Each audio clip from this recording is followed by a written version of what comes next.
Devastated, confused, heartbroken. So many times in life we get thrown for a curve and don't know how to react. I can tell you the first time I had sex, how was my marriage going to survive? It's over. I remember standing in front of the judge with my 3-week-old baby, looking at my ex. I saw the look on his face, and it was complete rage. Welcome to When Life Throws You a Curve and How to Make the Adjustment with your host, Katie Hamilton.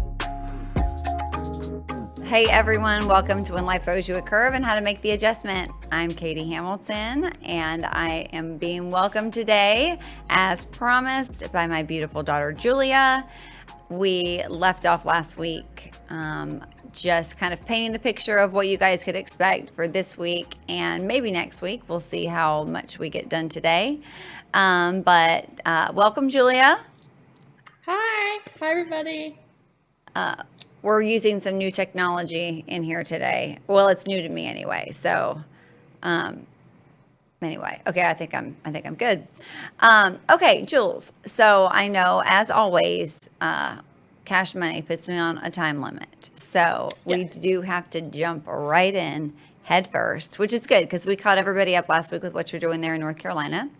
One topic that I wanted to discuss with you is I really wanted to get your perspective or opinion on a lesson that you learned growing up, either from me or from your dad or from life, that has been very impactful for you. And if you can share the situation that it occurred around, that would be awesome too. But go ahead and start with the lesson if you have one. Well, there were many lessons that you taught me specifically. There's like so many things I can think of, but probably the most valuable lesson that I can recall would be how much you taught us about forgiveness and how to forgive others, and even when you don't want to or it's difficult, the benefits of forgiveness. So that would definitely be, I think, the most valuable lesson that you taught me. The situation probably that I remember the most, the first time I actually really felt like I had to forgive someone, would definitely be having to forgive my dad, probably when I was around like 14, around the whole situation when he cheated on you, and just all the many different things, when he relapsed again, filing for divorce, and then everything that has happened since then. I have had to act out of trying to forgive him so many times, but it definitely is the most freeing thing, and without forgiveness, you cannot heal. So it's extremely important. And something that you definitely taught me. Well, thank you for sharing that. That's actually, you said some very interesting things in that statement, and things that I don't think you know quite yet, because you're in North Carolina, we're here, so there's obviously things that go on. As much as we talk, which we do talk like every day, there are still things that happen that I don't always get to fill you on in real time. But you said that you forgave your dad a time very specifically that you remember when you were 14. And of course, I remember a situation when you were 14 where he made you lie for him. And, there's a lot that went on with that we don't have to get into today. But the reason that I bring that up is because I literally just this week had the conversation about forgiveness with your 14-year-old sister and her struggle to forgive her dad. And, I remember when I was probably 23 or 24, because I had just had Sierra, I was not trying to forgive him. I felt like it was going to let him off the hook. I felt like the reasons that I was upset with him were warranted. Like anyone would have been upset with someone, under those circumstances. Just like anyone would have been upset with him under the circumstances that you were put in. And, same with Sierra. And I don't think I've shared this on the podcast yet, and I will probably revisit it, later down the road. But I remember going to my pastor's house, and when I learned the lesson of forgiveness, he said a few things just, in a nutshell that really were impactful to me. He said, your anger, bitterness, and resentment by your, unforgiveness to your husband, they're not affecting Josh. Like, it's affecting you. He said, Katie, you're playing the rewind button over and over, and it's not affecting him. And to me, that made so much sense. And I think I probably used that example for you when I was teaching you about forgiveness, and I know that it resonated with you. What's interesting is, like, when I said that to Sierra this week, because, she's dealing with like pretty severe post-traumatic stress that, we're going to see a specialist for, but it took some time to diagnose that. Like, I didn't know what I was seeing. I didn't know what was happening. You know what I mean? I didn't know why there would be certain things that were, but she was definitely not as receptive to it as you were and as I was. And so I was having to give her different examples. I was like, Sierra, like, whether you forgive your dad or not, like, the effects of unforgiveness are still going to be there. Like, it's, and I said, basically it's a cord that's being wrapped around you that's going to strangle you. And when you choose forgiveness, you're severing that cord, and it's releasing you, Sierra. Like, and that's what I told you, like, it's going to, releasing you. And that's what my pastor told me.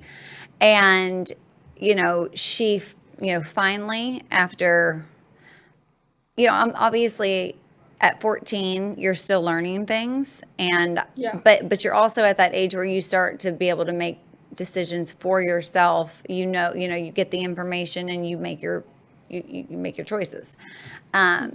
So she did decide finally, she's like, okay, well, I'm going to try. She said, but what if I have to forgive him over and over and over again? Because he does things, he's done so much, is what she kept saying. And that's the same thing that you said. And I said, yeah, sometimes you do have to forgive someone over and over and over. I said, the Bible says, like, 70 times 7. I said, and that wasn't like an all-inclusive number. I was like, Jesus was using that example to say, like, there's no limit to how much we forgive. I said, Sierra, think about, like, how much we've been forgiven for. I'm like, we want that forgiveness, right? And she was like, yeah. And I said, so if we want that forgiveness, then we need to extend it to other people. I said, I promise you, if you obey God and do it, try it, you're going to see that it's freedom for you. And so she did, and, literally immediately, like within minutes after she came out of her room, she was like, I feel totally different. And I said, you may have to forgive him again and again and again, but anytime those thoughts come, you do have to forgive. So I am glad to hear that was one of the most valuable lessons that you learned growing up, because that's a lesson that's going to help you throughout your entire life. For sure. And you're obviously continuing to show that to all of your other children, and they will be very grateful for that when they get older, for sure. It is, one thing that I feel like has been a little bit, I don't know if I can say it's challenging or interesting or maybe a mix of both, and I'd love to hear from you on this. When you have a situation with one parent and the other parent, is encouraging you to forgive, the parent that has done, the wrong thing, trying to explain to someone that's younger that, one, like, forgiveness does not mean that you accept that behavior. It's not condoning the behavior, and it's not coming into agreement with the behavior. So that's, one thing that I needed, I've clarified with all of you kids. And also, like, the Bible says to honor your parents. So honor your father and mother. And how do you honor them if they're doing wrong things to you, or if they're doing injustices to you, or if you don't agree with their behavior? So what I've been trying to instill with your sisters, and hopefully I did with you, but you can, again, you can speak to it, is, honoring them does not mean that you have to agree with them. You can honor them as their position as parent without accepting behavior. Like, we can have that boundary up and, be able to love them, but still keep ourselves, safe. And that to me is not in any way dishonoring. And I feel like you can probably honor them better if you are in a place, of, I guess it's like a proverbial safe place, like you have a boundary set, because they're not able to do more harm. So you're able to I feel like, honor them better from a distance. Does that make sense? Sure. Yeah, I for sure agree. I think that also, like, you can honor your parents and you can give them grace for what they do, and giving grace and having, also forgiving them, but still having to remember that it's okay to put up a boundary when it's needed, and having to love from a distance is definitely okay when it's called for. Yeah, I mean, I actually can, empathize and sympathize with you and Sierra, and your sisters on some levels, not every level, but, when my dad was alive, there were definitely times where, he did things that I could not and would not accept. I mean, I had to say, like, right there in real time, like, I love you, but that's not, like, what you're saying is not the truth about me, and it's not respectful. And so for me to be able to respect you in a way that you deserve, I'm going to have to ask you to not speak that way around me. And if you can't honor that, then I'm going to have to ask you to leave. And it was during a time that he was going through something very difficult. And I was able to see my dad as a human, number one, as God's son, number two. And, I know God died for him. I think a lot of times we put our parents on a pedestal and think that they're supposed to be perfect. And then when we find out that they're not perfect, or that they're also flawed, like, it's a harsh reality. A shock, I think. Yeah. I mean, I felt, like that. And so when you're able to have that more objective perspective, it's easier for you to have compassion and grace on them. And as you know, there was so much healing done when my dad was sick. I love that God gave us that time, where I was really able to show my dad how much I loved him in a way that he was able to receive, because, we were geographically separated for a long time. What's hard for me with regard to, you and your dad and your sisters and their dad, that's different with me and my dad is, my dad has passed away now. So I'm not able to see and talk to him. I'm grateful for the healing, but I miss him very, very much. What I think I've struggled with as a mom, and I can tell you this because you're grown, you're an adult. It's different. The things that I'm able to say to you, I'm not able to say to your sisters, because it's a totally different situation. And For sure. some of the stuff just wouldn't be appropriate for me to say to them. But, Yeah. I have wrestled with the fact that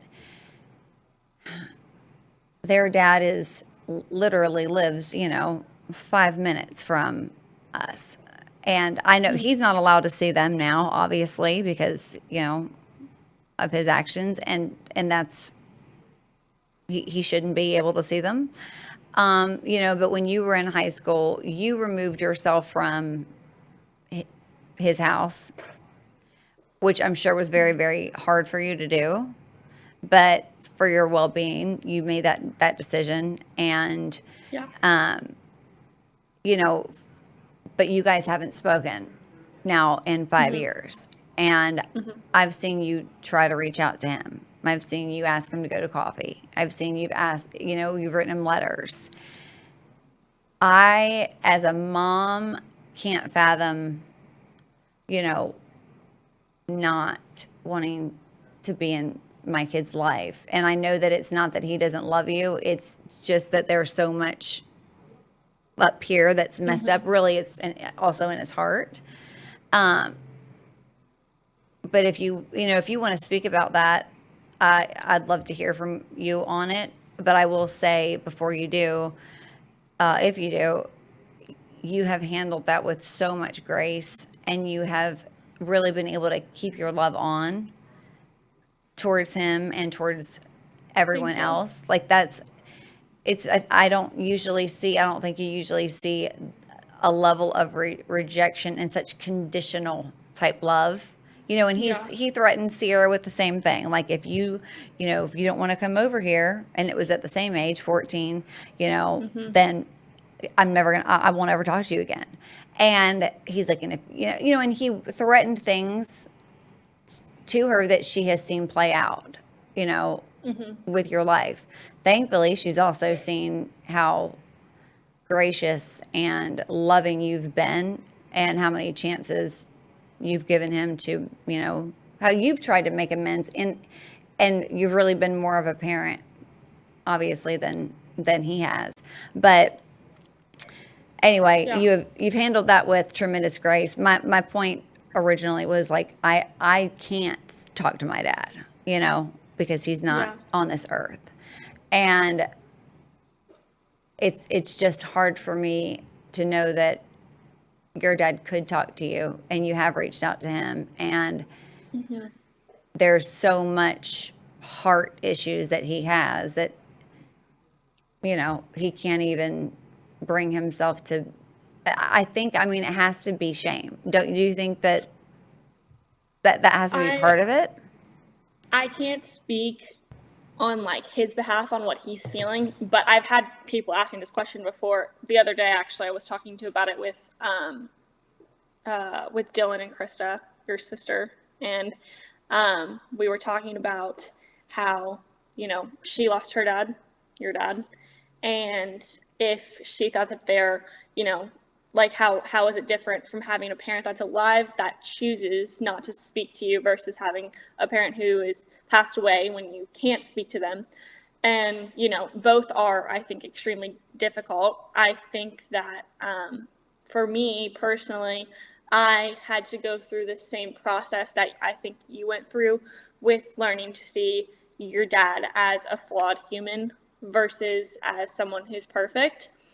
And I think when I was able to go through that process and really begin to understand that, my dad has a lot of heart issues, a lot of issues, and is a You can very say mental flawed. issues Yeah, he too. does. He does. He has mental issues.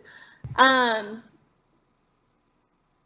Having to understand that, his actions are wrong and hurtful, but when I really began to process and have myself understand that he is hurt, he has issues from his past, from his childhood, from lots of different parts of his life that he is never properly healed from, and hurt people, and until he decides that he wants to change and take the steps to properly heal, I don't think he'll ever fully be able to love properly. And once I understood that and really let that sink in, it made it so much easier for me to be able to have grace for him and love him from a distance and understand that, yeah, I don't have a relationship with him at all. We haven't spoken in 5 years. And when I was younger, if I would see him in public, he would literally like walk right next to me and just like act like I wasn't even there. So And there were speak to lots of people different right things. beside you. Yeah, speak to people that were right beside me, or like if I was with my ex-boyfriend, like come up and literally like say hi to him, and I was like holding my ex-boyfriend's hand like right there, like, but acting like I'm just totally invisible, like you cannot even see me. um and at a young age, like being 14, 15, 16, like dealing with that's definitely like major rejection, just like hitting you in the Oh, face. yeah. But I was just really am grateful that I was able to learn how to forgive him, how to have grace for him, how to see that he is a broken and hurt human, and love him through that, and not just as like my dad who has hurt me many, many, many times. Yeah. So for And me, I think, go ahead. go ahead. You go. You're good. Just knowing that he's operating out of his brokenness and it has nothing to Yeah. do with you. It has Yeah. everything It to do doesn't with have him. anything to do with everything with him. That's a Yeah. really important thing for people to, for anyone out there who's dealing with any sort of similar situation. I think people oftentimes think, well, kids think, well, what's wrong with me? Well, For sure. it's not. And especially like, I mean, children, your sisters and you guys were so young. Like they are still so young. Like knew nothing but to love your parents. And Of course. And so you definitely put your parents on a pedestal when you're at a young age. You think that your parents are like these perfect people that don't mess up, that have it all together. And in reality, like that's so far from the truth. yes, I mean, we all fall short, all of us. And it's extremely brave for you to share, that. How did it make you feel knowing what you have experienced? And obviously you really have never shared this with people yet, just like out there in the world. You've shared it with obviously me and people that are close to you, but how did it make you feel when fans would come up to him or people would come up to him and be like, oh my gosh, he's like the greatest person ever. Oh, I love your dad, blah, blah, blah. And you not be, and, of course you're not going to say anything negative about him, Yeah, that was still happens. that, of course, I know it still happens. Has it been hard? Have you ever wanted to say, actually, this is what I think, or this is how I feel, or this is what he did? I mean, because I've been very silent for years and years. I mean, and I make it a practice to not speak negatively about my kid's dad, or have tried, That is unless hard for there's sure. with good purpose. But yeah, did you feel like that was like a knife in your heart? Did you feel like it was? Like what were some of the feelings that you feel when people do that, knowing that they don't know, but also knowing that Yeah. I think because that will still happen, people will be like, if they realize who, we're related, whatever. I have always tried to just say, oh, yeah, I think he's doing pretty good. Like, just I try to keep it as like minimal as possible, vague. because yeah, I just try to be really vague about it and be like, yeah, he's doing pretty good, I think, or yeah, I'm not really quite sure. They ask, usually I just kind of like nod, smile, try to be friendly, and just kind of, like I I never really go into detail, because it's honestly not worth it to me to be Right. like, oh, well, here, let me tell you all the things that I like that he's doing right now. It is surprising to me how much people, especially with recent things that are going on, which I definitely do want to talk to you about, but people really like just do not see any of his flaws at all. I'm like, he was just on the Or it's news they overlook for, it because of his yeah, or talent. they overlook it. I was like, he's literally like in the news for child abuse. Like he is not a perfect human being at all. But Right, but he obviously, also yes, and he also wrote a book about drug addiction and all of that. So this wasn't the first thing, yeah. and I'm glad I that just think people that, forgive, but it has, I agree with you, it has been a little bit shocking. And really the only reason that I even feel comfortable talking about anything now publicly is because that news was so public and my kids had to endure things at school. And I mean, when you were young and things happened, there weren't smartphones. And so I was no, able to protect you from not only from abuse yourself in like a physical way, but also you didn't know all of the things that had gone on. And that's a parent's no, job, is to protect their kids. yeah, Unfortunately now when what happened in what happened this past 6 months ago or whatever, that was all over the news. And because of access to smartphones and access to little Stella in second grade, the first day she was at school that the news broke. I mean, there were helicopters flying over our house and, reporters knocking on our door. The kids handled that just fine. But when she went to school, this little second grade kid came right up to her and was like, "Do you know what your dad did?" I mean, and me not being able to be at school and like being able to protect her from that, and yeah, things, people said things to Sierra. I mean, kids don't know, obviously, sometimes like what they're yeah. saying, they don't mean it.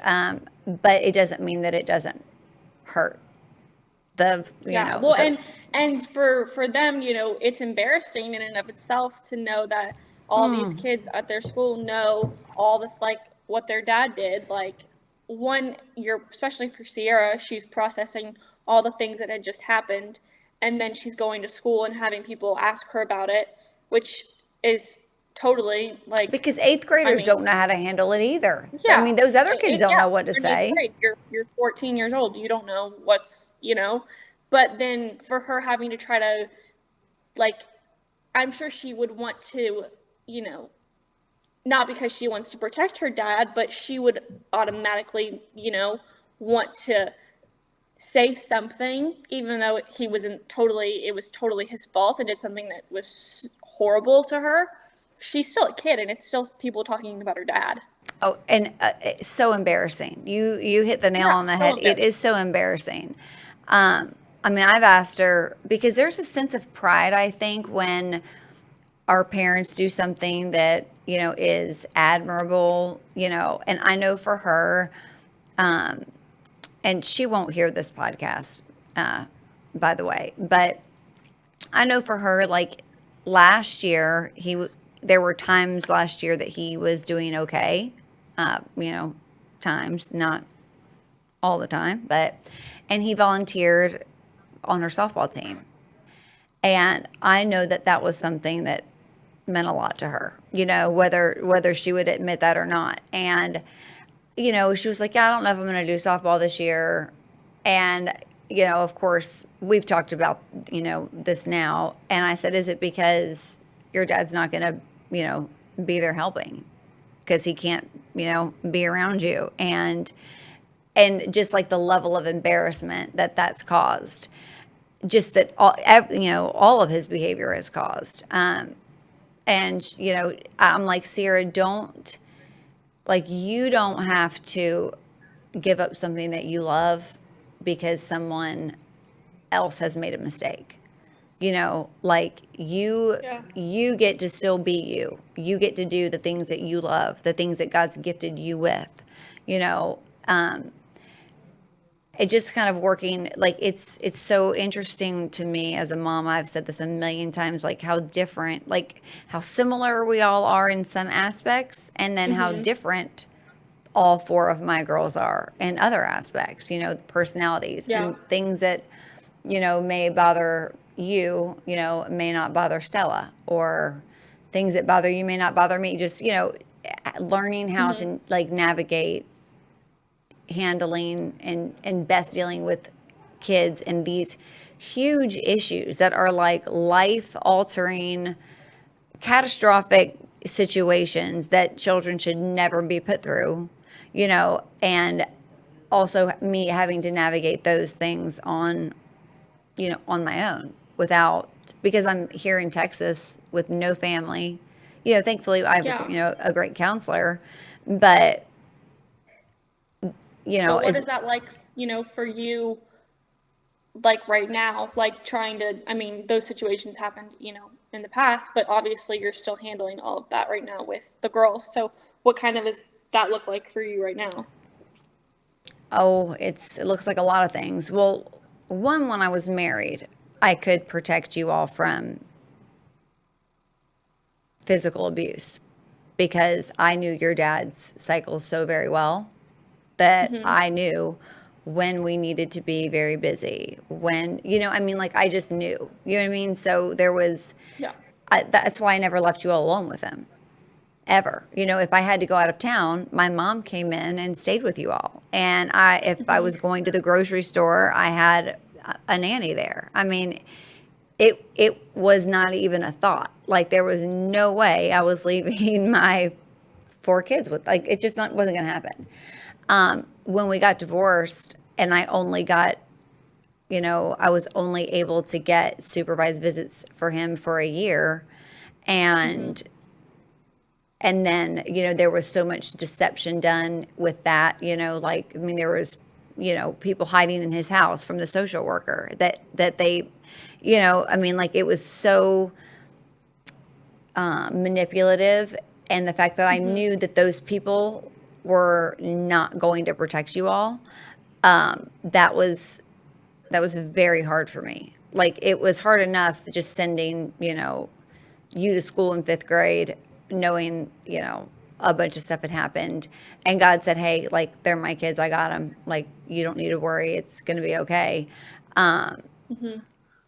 But knowing that I wasn't going to be able to protect you all to that level, that was one of the hardest things about the divorce that I went through. And knowing now what I know and how much has gone on over those, over the last, I guess it was 4 years, because I've had the kids for almost a year now, aside from just a few days here and there since July. Knowing what they experienced, because you had to take yourself out of the situation pretty early on. You were 14, and you said, I can't go back there. Like I want to go back and protect my sisters, but like I can't, because it was and I understood. And but knowing that they've endured pain and at the hand of their parent has, that's just a really hard thing for me to, to think about. On top of that, there has been this whole other thing, this whole other element that I've been dealing with now for almost 5 years. And I'm hoping at some point soon that it'll be over. But, I feel like because your dad is not able to abuse me at home, that he just does it from a distance. And, he has me, and the thing is like he told your sisters so many things that never should have been said to them. That just, it makes me so upset. He's like, I'm going to take your mom to court until she runs out of money. And he has taken me to court for 5 years solid. So much so that, I live debt free and I would like to remain that way.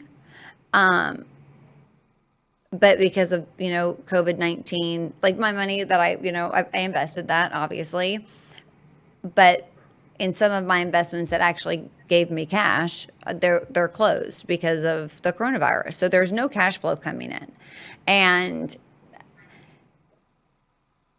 he's still taking me to court, and I have had to like get rid of every attorney. Like I've actually had to go, I actually have to represent myself. And I had to go to court the other day. It was via Zoom up against Josh's 6 attorneys and 2 counselors and the judge, and then me. And he was there. Obviously he knows what's going on. And I've represented myself before in court, but I'm not an attorney. And I can't imagine as like if I saw a parent taking care of my children well, and that is, one thing I feel like I pour my heart and soul into making sure that my kids are emotionally, mentally, spiritually provided for to the highest level, to the best of my ability, period. Like all of you. And I've raised a child that's grown. So, if someone's looking for a track record, they're able to look at you and, you've turned out pretty freaking stellar. I mean, Thank you.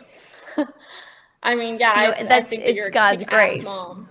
Well, I appreciate that. Yeah, it is But God's grace, and I just can't mean, like to inflict the level of additional demands and pain and whatever that he's putting on me, knowing that I'm also teaching our kids, because they're not in school. I'm teaching them like full time.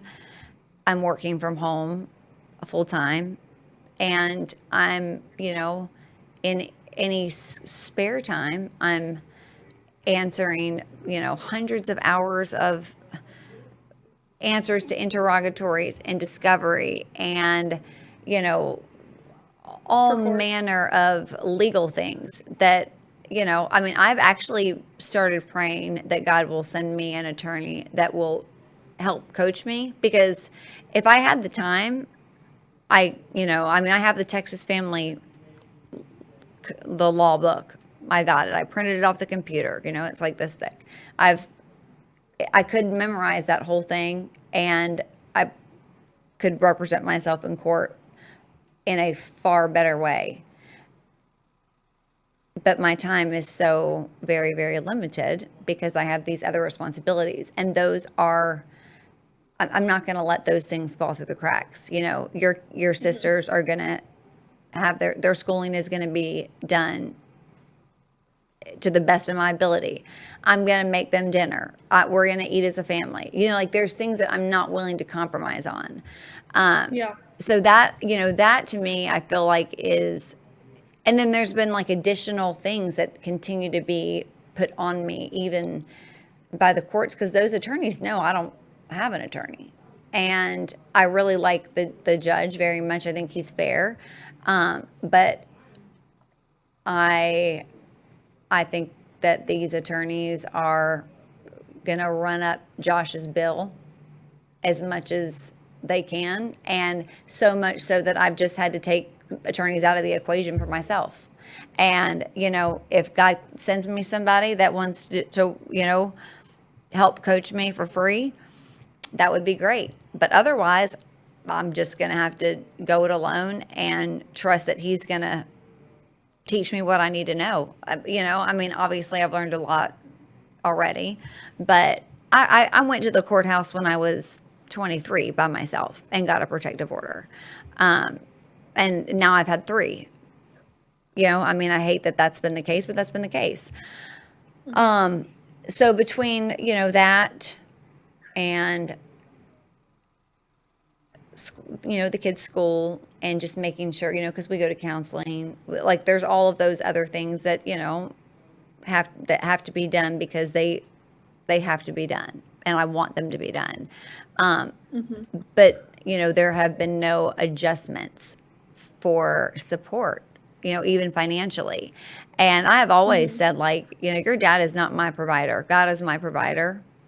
But as a parent, God entrusted you kids to us. Yeah. And a parent, absolutely should provide for their kids.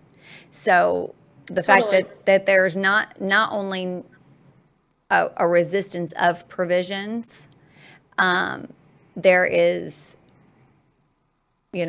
all of these extra burdens being placed on Yeah. me. And that's something that I've just had a hard time understanding. I do love justice. I also love grace and mercy, but I love justice. And this has felt so very unjust. And Sierra, she'll see me working, on legal stuff because, like we're all in the house in quarantine. I'm not the kids aren't supposed to know about court. Well, my kids are pretty freaking smart, I mean, and Sierra's Yeah. 14. She's like, well, maybe I just shouldn't have ever said anything. I'm like, no, absolutely not. Don't ever think that.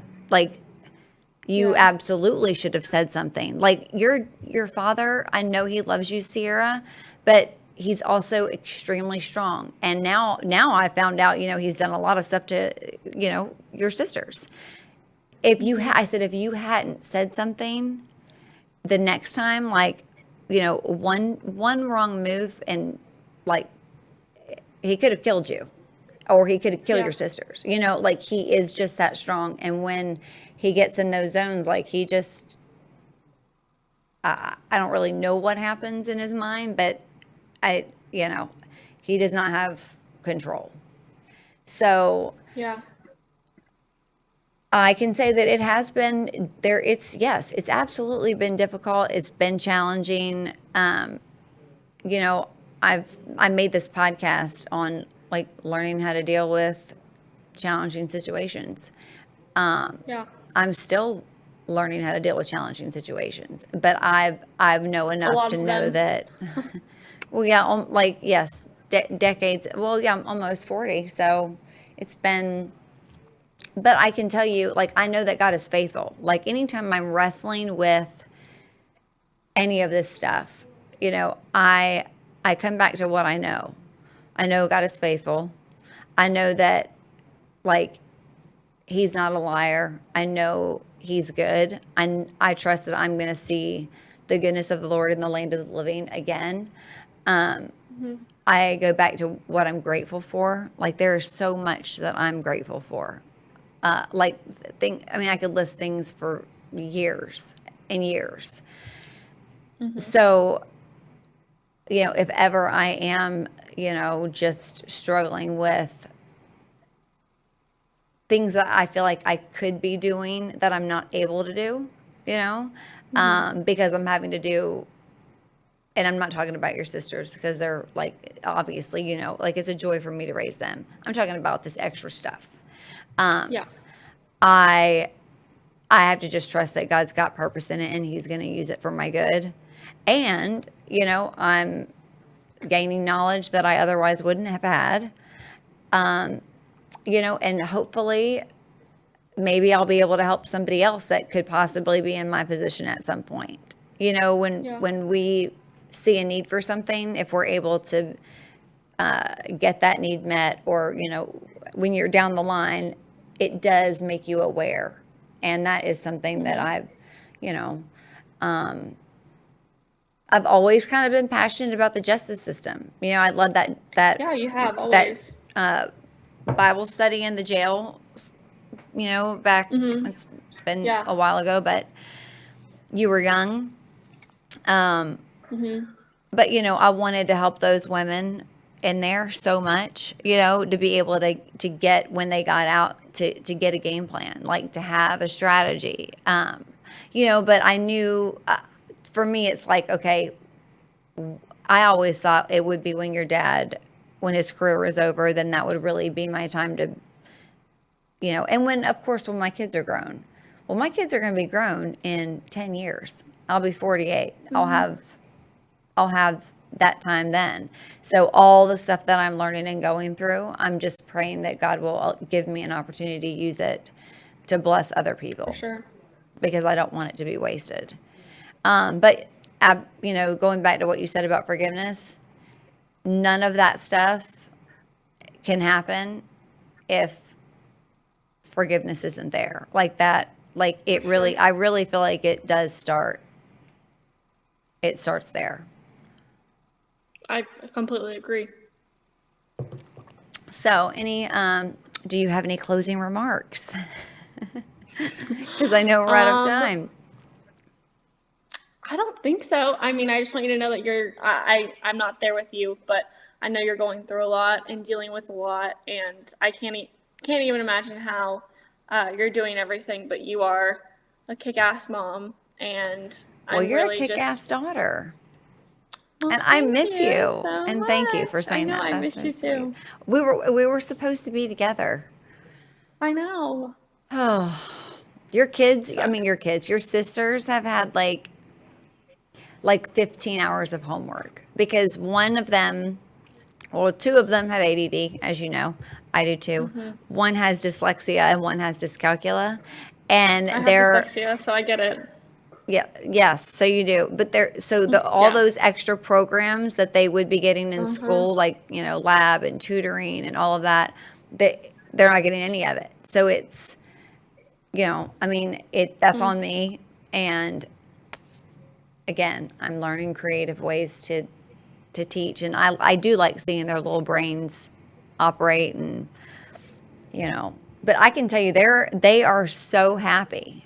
That has brought me so much joy. I mean, Sierra, yes, we are dealing with PTSD, but even since she's gone through the forgiveness situation, it's I mean, I'm already seeing improvement, and I know It's she's so going to great. be healed. Absolutely.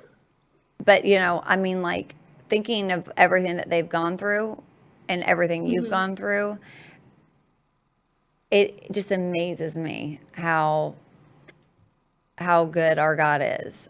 I mean, Yeah. Michaela comes up to me like literally 15 times a day, maybe 20, and hugs me. And she's like, I'm just so glad I'm with you. You just bring me so much joy. Like, Michaela, you're so sweet. Like, you and her remind me a lot of each other, and Sierra and Yeah, Stella remind me a lot of each other. for sure. Yeah, they had this little personality project. It's for animals. It's either a lion, an otter, a beaver, or a golden retriever. Hmm. And you could probably guess what I am. For sure. And Lion. yep, and Uh-huh. Michaela. Golden Retriever. Yep, yep. Yeah. So we'll have to give you the personality. Like it's not the Enneagram. It's not that detailed. It's more basic. But I was like, I can That's tell you cute what though. I am without even having to take that test. And For but sure. We know when what you Katie list the Hamilton is. qualities, it sounds so bad. Like I'm like, oh God, that's me. But No, it's not bad. It's okay. it's okay. Yeah, I'd like to see. I'd like your. I'd like to see what you are. Probably a Probably golden. Golden Retriever. I'm Yeah. a pretty loyal person. Well, lions Sometimes loyal lions are loyal people. also. We Yeah, are. you got more grit than I do. I'm working on it. That's what one thing I'm working on. Working on Oh, yeah, you know what? And being actually tough. the next time that you and I talk, which I'd like to have you back on in a week or two, maybe next week. I want to talk about how exactly that. How does my like a mom's personality like mine affect you? Because I know Hmm. when I say something, you take it in a different way, and it comes across to you as pressure. And it's fascinating, and I don't want to Yeah. give it all away for the next episode, but yeah, let we I do I want to talk with you about that Yeah, we can specifically. talk about that soon for sure. All right, well, I know you have big plans today. Yeah. Yes, you're going to see your Going friend. going to, going to see my friend. Well, you tell your friends, all of them, one main one, that I said hey, and I will. that I'm jealous I'm that sure he they gets to will hang tell out you with you. hello. Well, all right. Well, and yeah, enjoy the beach. I know you're going there this weekend. Yeah, I know. I wish you guys could be there. I do too, more than you know. but soon, hopefully soon. Yep. All Hopefully right, baby. soon. Well, thank you for being on. I feel Thank like you we for just had sharing like all a of good your- conversation that was, I kind of forgot we were doing a podcast. I know, we got to nice talk, catch up, hear about all the things. All right. Well, I appreciate you and I love you so much. Love you And too. for everybody that joined us for this one, I appreciate it. I will see you next week when you join us on When Life Throws You a Curve and how to make the adjustment. Come find me on social media on Instagram and Twitter at Katie Hamilton 32, on Facebook at Katie Hamilton, and at When Life Throws You a Curve 32, and on YouTube at Katie Hamilton.